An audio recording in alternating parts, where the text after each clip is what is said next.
Welcome to the Guthrie Family Podcast. I'm Danny Guthrie, and this is my wife, Haley Guthrie. Hello. And today we're going to be talking about Our purpose, talking about individually our purpose and our purpose as a family and as Christians. Okay, awesome. So, it is extremely difficult, obviously, to go through life, and that's actually one of the most searched phrases or questions on Google. It's not the number one, but it's consistently searched as "what is my purpose?" or "what is the meaning to life?" And so people are searching for that, and we're not here today to tell you this is exactly your purpose. Well, there is one central purpose. Well, yes, there is one central purpose. This is true. Through Jesus Christ. Right. So we are all called through Christ to be Christians. And as a Christian, our calling is to follow him and to tell people about him. Right. And this is something I actually struggled with for years, many years, is finding my purpose. And I'm kind of, if y'all heard in the introduction podcast that we did, I kind of did a little bit of everything.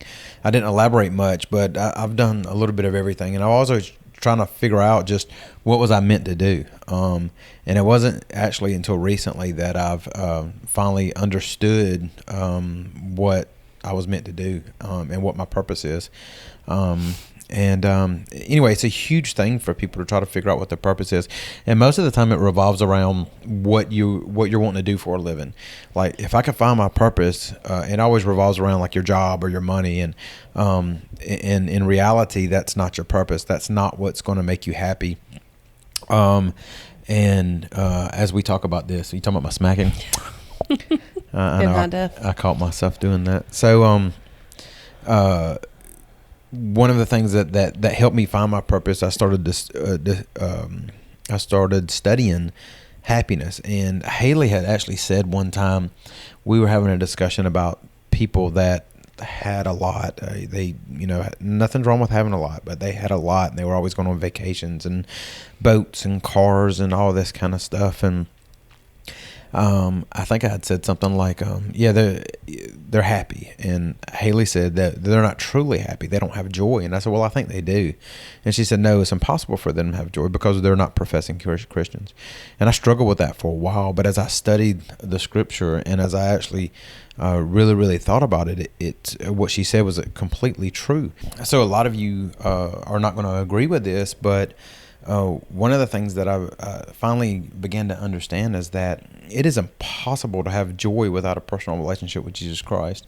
And as a Christian, I even balked against that, balked. I even balked against that so much when Haley said that, because I just didn't believe it be true. I was like, oh, people are happy all the time. And what I come to realize is that happiness is an emotional response to your circumstances, and joy is a personal relationship with Jesus Christ.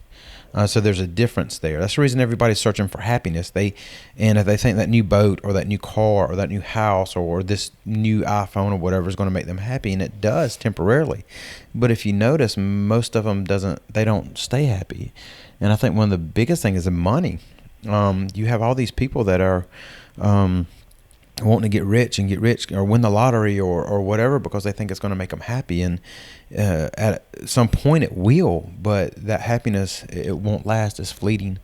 That's the reason you hear about a lot of people. Well, we won't get into that, but yeah, it's money doesn't come from happiness, for sure, in the Bible. Happiness doesn't come from money. Did I say that? Okay. You said money doesn't come from happiness. Happiness doesn't come from money, for sure, and the Bible's pretty clear on that. Happiness is an emotion, and happiness is an emotion we all want to feel, but also we all do struggle some, and struggling is a part of life, and that's something that we have to acknowledge and have joy through the struggles, because we know that that's inevitable, that we're going to have struggles, and struggles actually are what make us or define us later on in life, depending on how we go through those struggles. Right, and as we go through those struggles, that's what allows us to understand happiness. Right, because exactly. But But going back to our purpose and what our purpose is, of course, our purpose is to make disciples as Christians. Our purpose as Christians is to be transformed. Our purpose is also to follow Christ in whatever he has called us to do, and finding that calling is hard. It was not hard for me to find that I enjoyed nursing. I wanted to do it from the beginning of time almost. I mean, I knew when I was 12, I told my mom I wanted to be a nurse. And so finding what I wanted to do with life, and my purpose being to take care of others. I've always enjoyed relationships with others, taking care of others, and meeting others' needs was always something that was important to me even as a young child. And so I knew that would always be my purpose. Right. But everyone does not know their purpose early on, and I certainly did not realize where the purpose of taking care of people would take me. I didn't think 10 years ago I would have 7 children right now to take care of. And like, it took me forever to begin to understand my purpose. And for me, well, not for me, but biblically, like what Haley's talking about, our purpose, the simple part of our purpose as Christians is to glorify God. That's it. And however you choose to do that, and however he's gifted you to do that, that's our single purpose. And, that's the only thing that's going to have any eternal value is how we glorify God. If that's sharing the gospel, or if it's taking care of people, or if it's fostering, or if it's helping someone, it's how you glorify God is what your purpose is. And so it took me a really long time to figure out my purpose. I was always looking for my purpose in my work or my job, and it's not. Your purpose is not in necessarily what you do. Your purpose is in how you do what you do, if that makes any sense. And it took me a long time to figure that out. Well, and it is important too. One of the biggest things as far as finding your purpose is to make a plan. Right. And so that is something that we both read about in success books and such. Which Haley just started reading. Yay! Well, I've always read the Bible, which is the best success book. It is. That's something else we could talk about, because Christians will they do not like personal growth. They're completely against purpose. They like personal growth, but they are fearful of anything that you are glorifying yourself above God, and they don't realize that a lot of times some of these books are written by Christians who are helping you to become a better person, define your relationship with God. So in 2 Corinthians, it talks about not being aimless like a boxer beating into the air. And so it's very important to have a plan. And so that is something I'm reading right now, The 7 Habits of Highly Effective People. And it talks about your mission statement, and that you need to personally come up with your mission statement. Then as a family, how important it is for you as a family to come up with your mission statement. Right. Because when you sit down and you talk about it, and you bring every member of your family into the plan, and everybody's on the same page, then you're all working together towards a singular purpose. And sometimes we have done that before. We've sat down and come up with our purpose. Right. But not saying that our purpose changes, but I do think that sometimes we probably need to come back together and say, okay, this is our purpose. Now, are there different things that we need to pursue? How is it that we can meet our purpose as a family? Right. Our plan to achieve our purpose changes. Correct. Thank you. The plan to achieve our purpose changes. Sometimes it changes weekly, but our purpose is always the same. It's to glorify God in whatever we do. But the plan's going to change. And Haley's exactly right. You need to sit down and write out a mission statement, like what, or a purpose statement, like what do you want to do, and how are you going to glorify God in what you're doing. So in that statement, you need to write down those things and figure out what you enjoy to do, what you believe God's called you to do, what you believe God's strengthening you with, what gifts he's giving you, and how you're going to use them for his glory, and how that fits into your life. And sometimes your life may need to change because we're not fitting, and I don't want this to sound, that's the reason I'm elaborating on this. We're not trying to put God in our box. We're trying to follow after God the way he's called us to follow after him with the gifts that he's given us. So it's not, hey, let me figure out my life and put God in it. It's God's number one. We're going to follow after God and we're going to make our life work for His glory. And like Haley said, we don't always get that right, but that's our goal. And it's extremely important. We get asked a lot of times, especially having the big family, is how do you do it? And it's schedule. And it's being organized, right? Organized on schedule, and that does not happen without having a singular purpose for your family. Like when it's bath time for everybody. That's our purpose in that moment. That's our plan, is to get baths and get them done. When it's dinner time, it's time to eat. So there's not people taking baths while other people are eating, unless it's the end of supper, it's the end of dinner time. Unless something catastrophic has occurred. Yeah. Kirsten. Yeah. So anyway, our 2-year-old. Yeah. So it's very important to be have a plan, be consistent. That's probably, I don't want to get into that right now, but consistency is a huge thing. You've got to be consistent, and that helps you to be on purpose. But you definitely need to write out a plan. Well, and each individual has a purpose. So, the reason we said we're not here to tell you about your purpose, because all of our purposes are not the same. So we've had people tell us, hey, you should do this. This is the best thing to do. This is what we do. This should be your purpose. All of our plans are not the same. Our purpose is the same. Okay, so this should be your plan. This is the way you should get to this end. Right. And this is what we do. And sometimes we have good suggestions. Some people are kind of pushy with things, and it's not going to be the same for everybody. It would be like me saying, hey, all of y'all need to foster. We're all called to take care of orphans, so that's what everybody should do. Because I'm just going to say everybody's not called to foster. Yeah. Everybody's not called to adoption, and that's okay. It's definitely not for everybody. No, it's not. So, but that is something that is important to us, and it was what we were called to do. And so we have walked in that purpose. And so our encouragement to everyone is to find what God has called you to do with your talents and your strengths, and to walk in that purpose. And we're all different. I mean, the Bible talks about us all being different and being different parts of the body, and we all come together. And so sometimes as Christians, we can be critical of each other because we don't have the same talents and we don't think the same.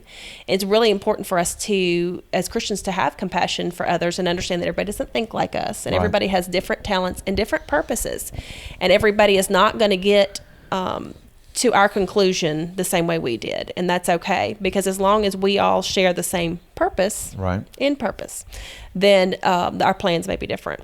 Right. And that's the unity of the body. A lot of what Haley's talking about is when we're all, as Christians, we're speaking from a Christian perspective, but as we're all on purpose, which is to glorify God, and we're using our gifts that God's gifted us with for that purpose, we're unified in the body of Christ. In glorifying God and doing His work with the gifts that He's given us to do. And there's commands in the Bible that we're, things that we all should do, but He's still given us gifts and talents to do those things in what He's gifted us with. And talking about consistency, the Bible does talk about, and I wrote it down, about us running with endurance, pressing towards the goal and running with endurance. And that is what we're supposed to do. We're supposed to move forward every day. And there is a song sung by a secular group called Fun, and it always says, and it says in there's a line that says, "Let my past be the sound of my feet upon the ground." And all that is to me, that's just Scripture saying, every day is going forward, walking one step closer to where you're supposed to be. Because as long as you're consistent, you're going to get there. But when it's the days or the weeks and the years when we wallow, and when we don't walk in our purpose, we allow ourselves to be distracted by things that are very unimportant. Those are the days and the weeks and the years that take us to places we don't want to be, and we end up on the wrong path. So that consistency is very important, and to look at it as if we are in a race, not of who's fastest, but who's the most consistent. Right. Yeah, I would just like to encourage you to search for your purpose. And one of the ways that you can do that is make a to-do list, things that you need to do to accomplish your goals. Your purpose is to glorify God.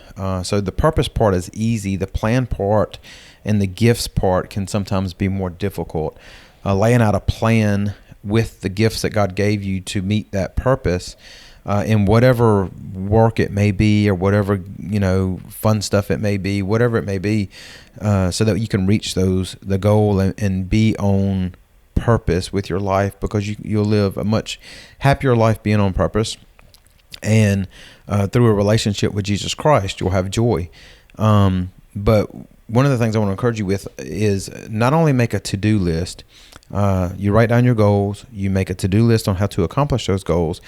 But Peter Voog, I read his book, 6 Months to Six Figures, and one of the things that he said, and I think he's quoting someone else, but I got it from his book, so I'm going to say Peter Voog said it, is make a don't-do list. And that may mean make a list that you put people on, because some people are time wasters, and that's just true. Some people are time wasters. They are. Well, there are some people that are not there to encourage. Sometimes people are put as stumbling blocks. Yeah, if they're not. If you have a goal that you're trying to meet, a purpose you're trying to find, and you're striving after that purpose and that goal, there's things that you need to take out of your life, and you need to put those on a don't do list, so that you can free up time, because we don't have that much time.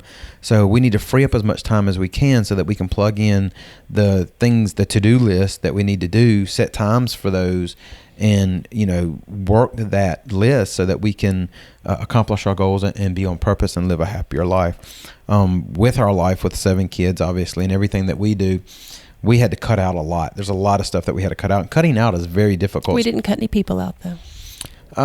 We slowed down on some relationships. Right. But most of them were understanding of that. I mean, it was more learning to set boundaries with people. It's more than just cutting people out. It was saying, okay, so we only have this much time. And most of the time, people are very understanding of that. We have this much time, and I really want to talk to you. Let's spit this out and talk all this out, but so that we can, because I've got to be back at such and such time, or I'm in the car for 10 minutes. Right. Let's talk about this for 10 minutes, or what do you have to talk about for 10 minutes?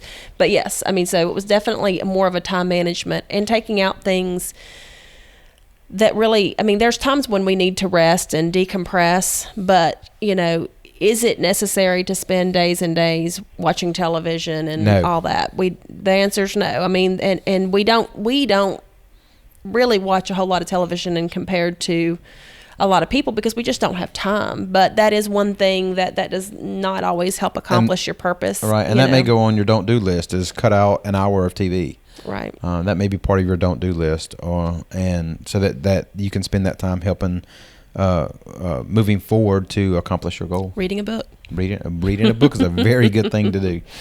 All right, guys. So we appreciate you spending time with us. We know time is valuable. So let's do something eternal today, something that has eternal value. So go out and share the gospel with someone, or be kind to someone, lift someone up, encourage someone. And if you would like, comment below about something that you've heard in this podcast. Let us know what you think about these things. And share your purposes with us. We'd love to hear them. Oh, that's a good one. Yeah. In the comments below, share your purpose with us. Thanks, guys. We'll see you next time.